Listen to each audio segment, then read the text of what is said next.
Students, welcome again बच्चों। आज की इस वीडियो में डिस्कस करेंगे कार्यपत्रक 9। विषय है हिंदी, हिमालय की बेटियां। कक्षा 7 के बच्चों के लिए ये है। शिक्षा निदेशालय की तरफ से 22 अक्टूबर 2020 के लिए ये शेड्यूल की गई है। सो बच्चों, इसमें भी हम जो है हिमालय की बेटियां, ये हमारा अध्याय कंटिन्यू है। So now let's start. खेलते खेलते जब ये जरा दूर निकल जाती हैं तो देवदार, चीड़, सरो, चिनार, सफेदा, कैल के जंगलों में पहुंचकर शायद इन्हें बीती बातें याद करने का मौका मिल जाता होगा।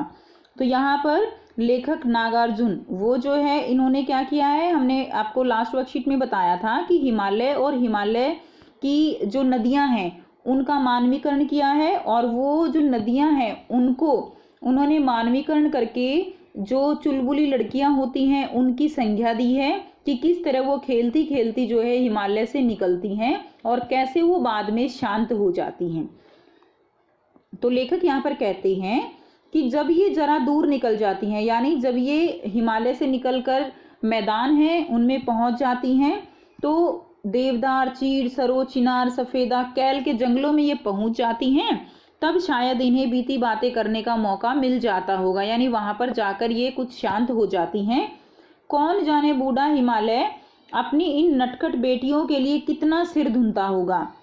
तो यहाँ पर कहा गया है कि जिस तरह बेटियों के घर से निकलने पर माँ बाप को, पेरेंट्स को चिंता होती है, यहाँ पर कुछ इसी तरह का यहाँ पर हिमालय की चिंता भी व्यक्त की गई है कि कौन जाने कि ये जो नदियां हैं ये नहीं सोचती कि जो बूढ़ा हिमालय है वो अपनी ये जो नटखट बेटियां हैं, ठीक है, उनके लिए कितना चिंतित हो रहा होगा।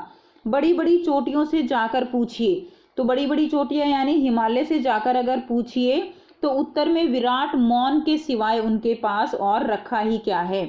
तो उत्तर उनको क्या मिलता है वहां पर, विराट मौन, यानी जो हिमालय है वो बिल्कुल यहाँ पर दिखाया गया है कि अपनी नटखट बेटियों के लिए वो यहाँ पर बहुत चिंतित है, और एक तरह से विराट मौन यानी चुप्पी साधे हुए है, यानी चुप रहने के सिवाय उनके पास और रखा ही क्या है।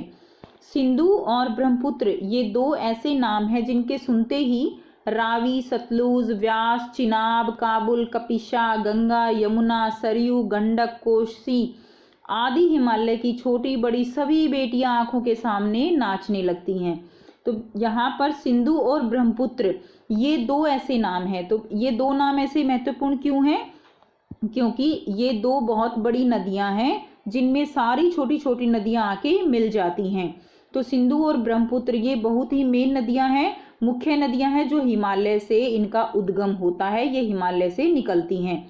और जैसे ही हम सिंधु और ब्रह्मपुत्र का नाम लेते हैं उसके सुनते ही ये जो बाकी छोटी छोटी नदियां हैं जिनमें ये मिलती हैं, तो इन सब के नाम जो है वो आंखों के सामने नाचने लगते हैं, यानी हिमालय की इन सारी नदियों को छोटी बड़ी बेटियां उनकी संज्ञा दी गई है। वास्तव में सिंधु और ब्रह्मपुत्र ये जो है स्वयं कुछ भी नहीं है, यानी अगर हिमालय ना हो तो ये कुछ भी नहीं है, बिल्कुल कुछ भी नहीं है। क्यों? क्योंकि इनका उद्गम कहाँ से हुआ है, हिमालय से हुआ है। दयालु हिमालय के पिघले हुए दिल की एक एक बूंद न जाने कब से इकट्ठा हो होकर इन दो महानदियों के रूप में समुद्र की ओर प्रवाहित होती रही है। इसका मतलब क्या है यहाँ पे कि जो हिमालय है उसको यहाँ पर दयालु कहा गया है, कि जो दयालु हिमालय है उसकी पिघले हुए एक एक बूंद से न जाने कब से इकट्ठा हो होकर, यानी जो उद्गम है वो क्या है, हिमालय है, और वहां से ये नदियां निकलकर कहाँ प्रवाहित हो रही हैं, समुद्र की ओर प्रवाहित हो रही हैं। इसलिए यहाँ पर कहा गया है कि एक एक बूंद जो है वो दिल की एक एक बूंद जो है सिंधु और ब्रह्मपुत्र को यहाँ पर बोला गया है। कितना सौभाग्यशाली है वह समुद्र जिसे पर्वतराज हिमालय की इन दो बेटियों का हाथ पकड़ने का श्रेय मिला। यानी यहाँ पर लेखक ने उस समुद्र को भी बहुत ही सौभाग्यशाली बताया है जिसे जो पर्वतराज हिमालय है उनकी इन दो बेटियों का हाथ पकड़ने का श्रेय मिला, यानी वो समुद्र भी कितना सौभाग्यशाली है जहाँ पर ये नदियाँ जाकर समुद्र में मिलती हैं। अब देखिए बच्चों, इसी जो पैराग्राफ है इसी के आधार पर यहाँ पर आपको जो गद्यांश दिया गया है, कुछ प्रश्न दिए गए हैं, इनको हम करेंगे। पहला प्रश्न क्या है, खेलते खेलते यह नदियाँ किन पेड़ों के जंगलों में पहुँच जाती हैं। तो खेलते खेलते यह नदियाँ देवदार, चीड़, सरो, चनार, ठीक है, सफेदा, कैल के पेड़ों के जंगलों में पहुंच जाती हैं। प्रश्न 2 क्या है, सिंधु और ब्रह्मपुत्र के अलावा किन किन नदियों के नाम बताए गए हैं। तो सिंधु और ब्रह्मपुत्र के अलावा रावी, चिनाब, सतलुज, व्यास, काबुल, कपिशा, गंगा, यमुना, सरयू, गंडक, कोसी आदि नदियों के नाम बताए गए हैं। प्रश्न 3 क्या है, सिंधु और ब्रह्मपुत्र की क्या विशेषताएं बताई गई हैं। तो हमें जो है देखेंगे इस क्वेश्चन का आंसर कैसे लिखेंगे। सो यहाँ से बेटा आप इसका उत्तर लिखेंगे। इनकी विशेषताएं इस प्रकार हैं, सिंधु और ब्रह्मपुत्र ये दोनों ही महानदी हैं। इन दोनों महानदियों में सारी नदियों का संगम होता है।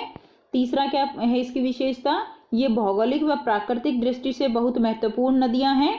ये डेल्टा फार्म करने के लिए मत्स्य पालन, चावल की फसल और जल स्रोत का सबसे उत्तम साधन है, इसलिए ये बहुत ही विशेष नदियां हैं। ये दोनों ही नदियां पौराणिक नदियों के रूप में विशेष पूजनीय एवं महत्वपूर्ण हैं। लेखक ने जो है पिछली वर्कशीट में भी हमने पढ़ा था कि लेखक ने नदियों को बहुत ही ज़्यादा पूजनीय और महत्वपूर्ण बताया है कि किस तरह हम जो है नदियों को पूजते हैं। तो यहाँ पर दोनों ही ये नदियाँ पौराणिक नदियों के रूप में पूजनीय और महत्वपूर्ण हैं। तो ये जो है इन दोनों नदियों की विशेषताएं हैं। यहाँ से बेटा आप इसका उत्तर लिखेंगे। नेक्स्ट प्रश्न देखिए, प्रश्न 4 क्या है, नदियों से होने वाले लाभों के बारे में सोचकर इस विषय पर एक निबंध लिखिए।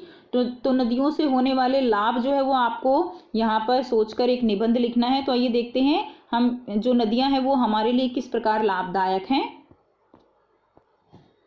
तो जो नदियां हैं बेटा वो खेती के लिए लाभदायक, उपजाऊ जलोढ़ मिट्टी का उत्तम स्रोत होती हैं। यानी नदियां जो हैं वो अपने साथ उपजाऊ मिट्टी वो बहाकर लाती हैं और वो जो मिट्टी होती है वो बहुत ही ज़्यादा उपजाऊ होती है। नदियां न केवल जल प्रदान करती हैं बल्कि घरेलू एवं औद्योगिक गंदे और अपशिष्ट जो पानी है उसको अपने साथ भी बहाकर ले जाती हैं। नदियों पर बांध बनाकर उससे हाइड्रो बिजली प्राप्त होती है। नदियां हमारी सदैव मित्र रही हैं और हमें उनसे अनेक महत्वपूर्ण लाभ होते हैं, जैसे मछली पालन आदि। नदियों के जल से हम अपने घर के पानी से होने वाले सारे कार्य कर पाते हैं। तो बेटा ये निबंध है, इसमें और भी अगर आप जो है वो लाइनें ऐड करना चाहो तो वो आप कर सकते हो।